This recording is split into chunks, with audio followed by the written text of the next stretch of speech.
भारतीय दार्शनिक अनुसन्धान परिषद दिल्लीका सचिव हुनुहुन्छ।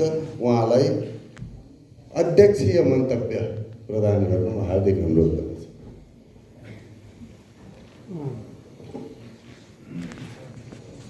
रामाय रामभद्राय रामचन्द्राय वेदसे रघुनाथाय नाथाय सीताय पतये नमः। समादरणीय प्रोफेसर हरिराम त्रिपाठी जी, प्रोफेसर सुकांत कुमार सेनापति जी, प्रोफेसर राम सेवक दुबे जी, प्रोफेसर रमाकांत पांडे जी, प्रोफेसर ब्रजभूषण ओझा, डॉक्टर रघुनाथ अधिकारी और इस सभागार में उपस्थित केंद्रीय संस्कृत विश्वविद्यालय के यशस्वी कुलपति प्रोफेसर श्रीनिवास वरखड़ी और इस सभा कक्ष में उपस्थित हमारे अत्यंत प्राचीन मित्र प्रोफेसर काशीनाथ देवपानी जी और अनेक मित्र हमारे साथ यहाँ पर उपस्थित हैं। ललित कुमार त्रिपाठी जी, रमाकांत पांडे जी, अन्य बहुत सारे विद्वजन और अनेक विश्वविद्यालयों से पधारे हुए आचार्यगण, शोधार्थी। यह अत्यंत सौभाग्य का विषय है कि भारत और नेपाल के मध्य यह एक संस्कृत सम्मेलन आयोजित किया जा रहा है। अभी इस सत्र में आप सब लोगों ने संस्कृत में भी व्याख्यान सुने और नेपाली भाषा में भी व्याख्यान सुना, अंग्रेजी भाषा में भी व्याख्यान हुआ। तो मैंने सोचा कि मैं हिंदी में थोड़ा बोलता हूँ, तो आप सभी लोगों को इसके लिए क्षमा करेंगे।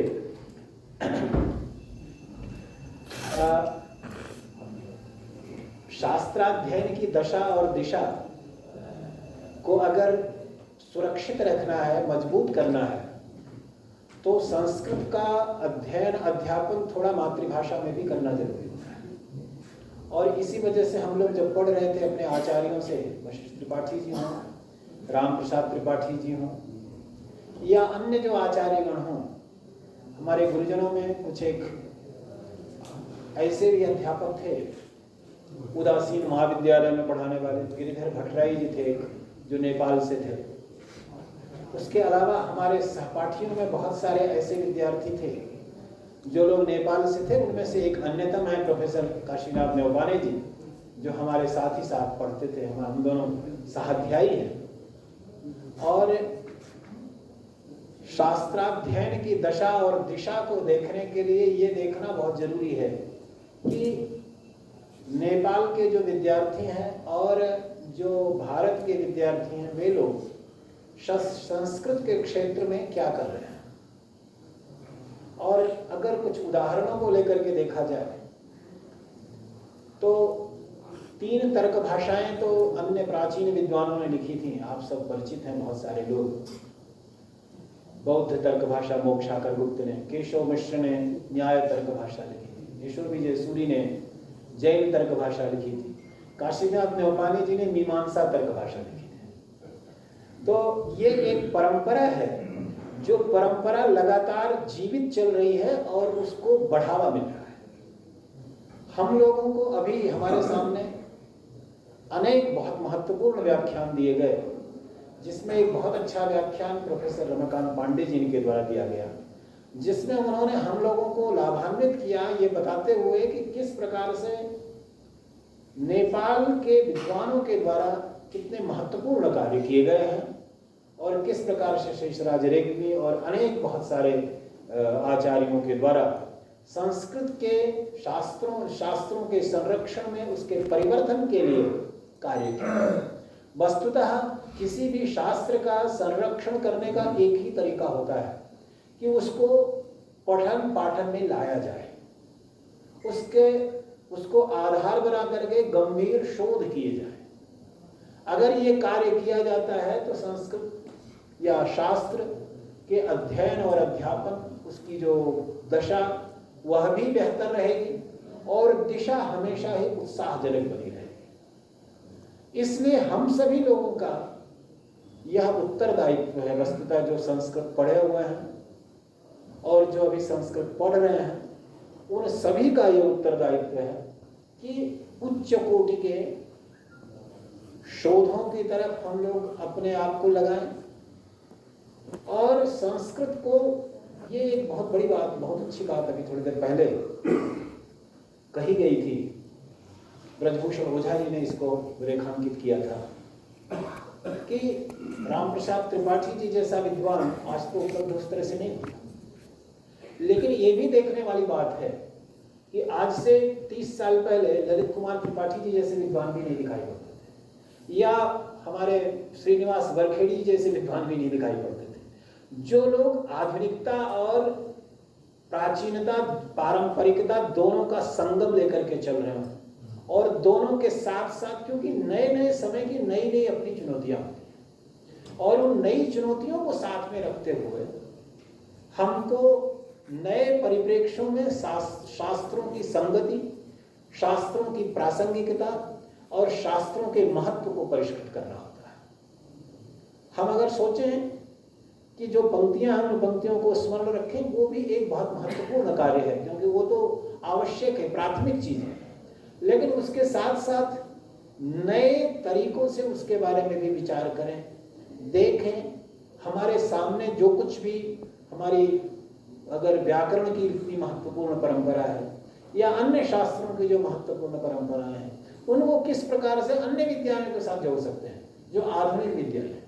और जब हम उन आधुनिक विद्याओं के साथ उनको जोड़ते हैं तो शास्त्र नया कलेवर लेकर के नए रूप में हमारे सामने उपस्थित होता है। और उसमें अन्य लोगों को भी ये पता चलता है कि हमारा जो शास्त्र है वो कोई प्राचीन चीज नहीं है, बल्कि नई चीज है। जैसे कि अभी सुबह प्रोफेसर श्रीनिवास वरखेड़ी जी ने कहा था, संस्कृत केवल भूत के लिए नहीं है बल्कि वो भविष्य के लिए है।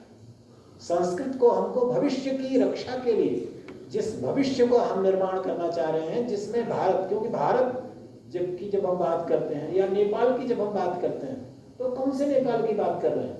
क्या अपने भविष्य भूत से, पूरा अपने अतीत से, अपनी परंपरा से, अपनी संस्कृति से, अपनी सभ्यता से कटे हुए नेपाल की बात कर रहे हैं? या भारत की जब हम बात कर रहे हैं तो क्या भारत की जो इतनी महनीय परंपरा है, इतनी महनीय संस्कृति है, इतनी समृद्ध सभ्यता है, उस सभ्यता से काट करके केवल 1947 में जब भारत आजाद हुआ उसके बाद से लेकर के भारत को पश्चिमी पगडंडियों पर अग्रसर कराते हुए पश्चिमी राष्ट्रों की तरह उसको समृद्ध बनाना चाहते हैं, या पश्चिमी राष्ट्रों की तरह उसको हम एक नई दिशा देना चाहते हैं?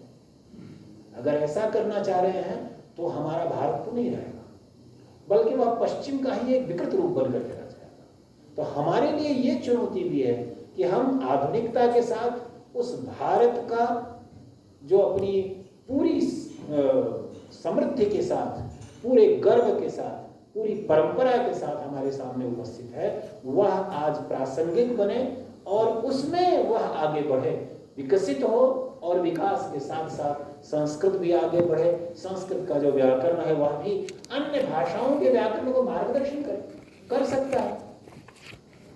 आप बहुत सारे लोग इसको ज्यादा बेहतर तरीके से जानते हैं। तो ये जो कार्य है शास्त्राध्ययन की दशा और दिशा के बारे में, ये एक बहुत महत्वपूर्ण बात है कि शास्त्र रक्षित भी हो, क्योंकि शास्त्र जो कहा जाता है, शास्त्र के लिए एक दूसरा शब्द भी हमारे यहाँ आता है जिसको कहते हैं अनुशासन।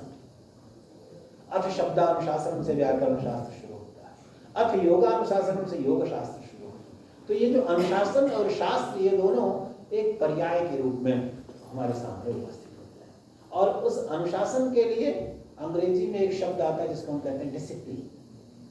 तो ये जो डिसिप्लिन है, जो अनुशासन है, भारतीय जो शास्त्र है, माने वो ऐसा नहीं है कि केवल हम उनको कुछ एक 6 अंगों के रूप में ही सीमित कर दें या केवल 18 विद्या स्थानों के रूप में ही स्वीकृत कर दें, क्योंकि उन 18 विद्या स्थानों से अतिरिक्त में बहुत सारा कुछ है।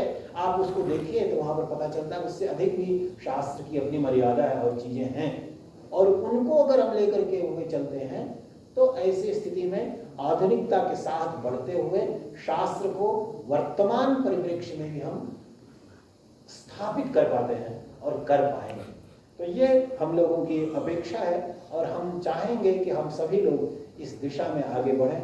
आप सब विद्वानों ने, प्रोफेसर हरिराम त्रिपाठी जी ने, प्रोफेसर रामसेवक दुबे जी ने, प्रोफेसर सुकांत सेनापति जी ने, इन सभी लोगों ने, और अन्य जो रघुनाथ अधिकारी जी, शांति कृष्ण अधिकारी जी, आप लोगों ने जो व्याख्यान दिए, इसमें हम सबको आपने जो परिचय दिया अभी अधिकारी जी ने, जो परिचय दिया कि नेपाल में संस्कृत के अध्ययन की जो दशा, जो स्थिति है, वो बड़ी महत्वपूर्ण स्थिति आपने बताई किस प्रकार से वो चल रही है। और हम लोग तो उस समय से देख रहे हैं, और जब बनारस में रह के पढ़ते थे हम लोग, तो कभी भी ये पता नहीं चलता था अनेक लोग कि नेपाल से जो आ रहे हैं वो कहाँ से भारत से अलग है या नहीं। बहुत सारे समय तक तो ये भी नहीं पता रहता था कि ये कोई अलग राष्ट्र है, क्योंकि वो इतना जुड़ाव हुआ करता था। हमारा जो घर है जहाँ के हम रहने वाले हैं, बस्ती में, तो वहाँ हमारे पड़ोस से 1 किलोमीटर दूर से रास्ता है जहाँ से राम जानकी मार्ग आता है यहाँ जनकपुर के लिए। और ये तो परंपरा आप जो के भी थोड़ी देर पहले रेखांकित भी किया गया था कि जनक के समय से परंपरा चली आ रही। जनक तो यहीं पर थे, और जनक जो है वो वेदताओं के ज्ञानियों में अग्रगण्य माने जाते थे। विदेह का उदाहरण जो वेदांतियों के स्थित प्रज्ञ की जो मानक दिया जाता था, वह तो जनक के द्वारा ही दिया जाता है।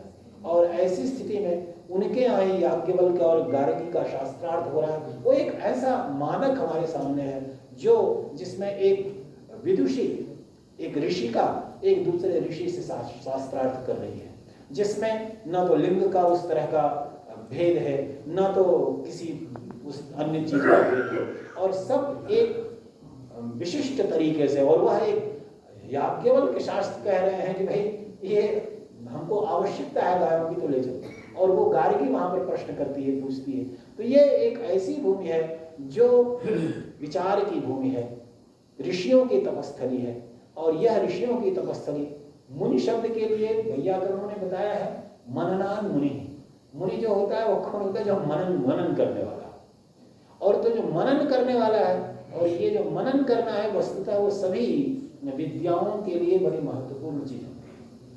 उदयनाचार्य जी ने तो अपने ग्रंथ न्याय कुसुमांजलि में कहा है, न्याय चर्चे मीशस्य मनन व्यपदेश भाव उपासनैव क्रियते श्रवणानंतरागत। तो ये जो श्रोतव्य मंतव्य निधिध्यासितव्य कहा गया है, उसमें जो मनन है, उस मनन से ही मुनि है। और वह जो मनन है वो वस्तुतः हर एक शास्त्र में अवस्थित है। और शास्त्र अनुशासन के रूप में भी है, लेकिन साथ ही साथ हमारे जीवन को भी अनुशासित करता है, क्योंकि वो शासनात् शास्त्र था। तो ये शास्त्र को रक्षित हम करें, और उसकी रक्षा के लिए, उसकी प्रतिष्ठा के लिए हम सभी आगे बढ़ें। इन्हीं शब्दों के साथ मैं अपनी वाणी को विराम देता हूँ। आप सभी को जो प्रतिभागी इस सत्र में व्याख्यान दिए, आप सभी को धन्यवाद। नमस्ते।